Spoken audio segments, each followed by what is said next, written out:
Hello, my friends. Welcome to yet another day in the FIFA 2026 World Cup. And this is Phil from Phil's Corner, and we're here to give you a recap of yesterday's action, whilst, of course, looking ahead to today's slate of fixtures. It was a very interesting day yesterday. Ronaldo and Kane taking the field for the first time. Of course, you had Ronaldo having to answer for Messi's brilliance and Kane looking to show that he's the best striker in the world. And one of them definitely did do one of the things that they were supposed to do. Sadly, it wasn't the great man from Portugal, as the DR Congo stunned with their very first goal and point at the FIFA World Cup. They stunned the Portuguese, a favorite going into this competition, and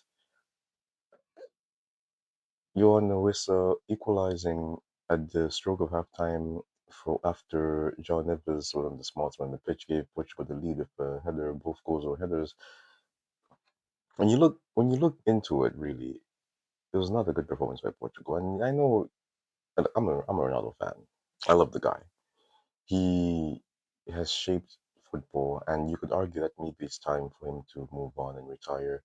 This is not all his. It's a team game, and it's a team game. This is not all his fault. He didn't play well, but who really played well for that Portugal team? It's really more on the coaching. You could argue that like without Ronaldo, they could have a better balance. Maybe they'll need someone to press more, but they just weren't creating chances. It's one thing if like you're making tons and tons of chances and he's just not finishing, but they were not creating chances. Compare that to England. England were fantastic. They were absolutely magnificent today, yesterday, with how they were pressing, how they're going forward. They attacked in waves and waves and waves. The Croatian goalkeeper was their man of the match. Could have been 5, 6, 7 before it went for into four. HurriKane got two in the first half, made it 1-0, then 2-1. Then of course there were equalizers from Baturina and Musa. I would just say those were two fantastic goals, which the Croatians scored. It wasn't enough in the second because in the second half, the Rashford came on to seal the deal after Bellingham put England ahead in the lead, back in the lead. It was brilliant football from the English. The Croatians showed that they are good, but I worry about their old legs keeping up. I worry about the old legs of Ronaldo as well, keeping up in this competition. We'll see how well the Portuguese do. They need adjustments for sure. Second half, they got better when Rafael Leao came on. I don't know why they're starting Pedro Neto. And Ronaldo's up against three centre backs. It was a back three against one old man. Um, he got a bit more freedom once they brought on Gonzalo Ramos. DR Congo amazing. Aaron Bissaka had locked down even when Leao came on. I don't think he had a lot of joy against Aaron Bissaka.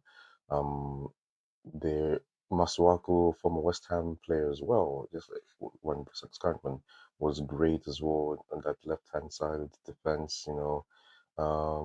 Chancellor Mbemba held it down as well in the middle of the park. It was a fantastic team performance from the Leopards. Actually, I don't know if that's their nickname. I just know that they have the leopard print on it. Have you seen the photo? Awesome. Anyway, good two matches. Good two opening matches in terms of like shock value and performance from the and results in the England game. Portugal had like 200 passes before having a shot or something like that in the first half. That's not good enough. And now we will look at the game, which was different from the other two. There's a cagey, scrappy affair. Ghana versus Panama. I thought Ghana was going to dominate this game. Panama did fantastically well. Panama were the better team in the first half. They were the more likely team to score. Ghana just had no creativity. They didn't get Semenyo in the game at all. It looked like they were struggling for ideas. It looked like they didn't know how to go about things. They had Jordan Ayew up front, and he just wasn't doing it really. Couldn't couldn't make the runs like he used to. Couldn't play like you used to seeing him play. You could tell that he's definitely getting on in the years as the Leicester City man at 34 years old. But Nonetheless, the Ghanaians tried. They pushed. They pushed. Towards the end, they were the better team in the second half, I feel, and they got their goal. In the end, it was scored by Caleb Irinkia. Irinkia. Very good break. Very good. Very good work down the wing. Is a fantastic finish as well. We'll see where they take this. I believe they play England next, and Panama should be up against Croatia next. I think this is it for Panama. They had to win this game. They didn't win this game. They failed to, and now they're up against it in the next round. Uzbekistan fell to Colombia. Very entertaining game. The first half was all Colombia, completely dominant, capped off by Daniel Nunez's goal, a fantastic run and finish from the Crystal Palace wing back. After that, we saw the Uzbekistanians also.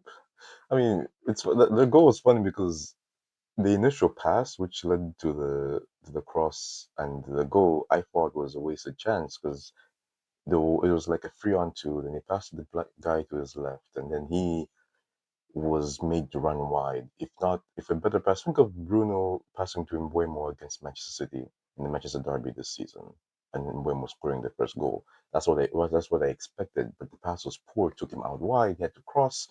It went back in, and it was headed. It was tapped in by the keeper. Saved against the post. It looped into the air, and it was an easiest goal.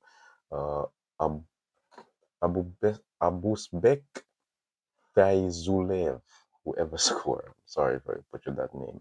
Luis Diaz put the Colombia back in the league 5 minutes later. Keeper probably should have saved that, but we had a lot of that. And then uh, Campaz made it 3-1 and out of reach. Jonathan Campaz made it 3-1 out of reach in the 99th minute. 3-1 to Colombia. They have all the power in this group with Portugal, I believe. They have They have Congo next. We'll see how they do. A draw should see them through, I believe, but I think they will be favorites to win that game for sure. And that was actually the last game. Those are the last games of the first game week of the 2026 FIFA World Cup. Now we've watched every team play. We now have an idea of all the matches. Also, HurriKane equaled Gary Lineker's record for England in terms of World Cup goals, and Ronaldo became the second player, and Modric as well, I think, became the two second and third players over 40 to start outfield players to start a game at the FIFA World Cup. As for today's action, Czechia versus South Africa in Atlanta. This is going to be an interesting game because they both teams, of course, lost their openers, yes. Check it to South Korea, South Africa to Mexico. I don't see it going too well for South Africa. I think they'll be completely outmatched. Czechia at least looked like a team that could function. South Africa looked like they had never seen football a day in their lives and just spawned at the World Cup. They were horrendous. Like they were bad, really bad. And for that reason, I'm going to say Czechia will win that game 2-0, same as Mexico. And yeah, unless they made changes, but we'll see. Um, Switzerland versus Bosnia Herzegovina. The Herzegovina, Bosnia. They they did okay in their first game. Again, another team that failed to another team that failed to come out with the win. But either way, it's going to be an interesting match. I think we this is probably going to be a. I think it's going to go towards Switzerland. Switzerland is going to have to step up.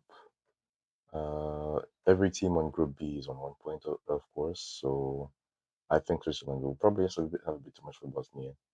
2-1 Switzerland, Canada versus Qatar. Actually, sorry. Let's go in the draw. Switzerland, Bosnia, 1-0. Canada versus Qatar. Canada versus Qatar is the next game. Bosnia and Switzerland is in Los Angeles. That's a 3 p.m. Eastern Time kickoff. 12 p.m. for the Czechia South Africa game. Canada versus Qatar. Canada should have they played phenomenally well against Bosnia in the first game. We'll see if they can take that intensity into this match, their second match of the competition there at the BC Place in Vancouver, 6 p.m. kickoff. I think they're the better than Qatar. Qatar fluked a draw against the Swiss. If Canada play that intensity, they should do well. I'm going for a big win, 3-0. 3-0 to them. Mexico versus South Korea. This sounds like a draw all over. These are two very good teams. I think Mexico should have done better against South Africa because that's how much better they were and just how bad South Africa was. So I'm gonna give this one to Mexico. It shall be. Sorry, I'm gonna give this a draw, 2-2. And I think that draw will see both teams go through in the group. And that's going to do it for today's show, folks. Thank you so very much for joining me once again for these recaps. Look, one last thing on Portugal. I feel like it's been a very Portugal-centric game, but this not so Portugal, but all the favorites that struggled in the first round. Plenty. Argentina didn't win their first game last campaign. A lot of teams struggled in the opening game. It's a marathon, not a sprint. You have 8 games now, I think, to win a title. They need adjustments. They can make adjustments. They have the talent. Same with Spain. Same with any other team that didn't play too well. France were not great against Senegal in the first half. They made adjustments in the game, all that stuff. But we'll see how this fares. But I shall see you guys again tomorrow, God willing, for another breakdown and recap. And look ahead. Thank you so much for joining me again today. Have a wonderful rest of your day. God bless you. Adios.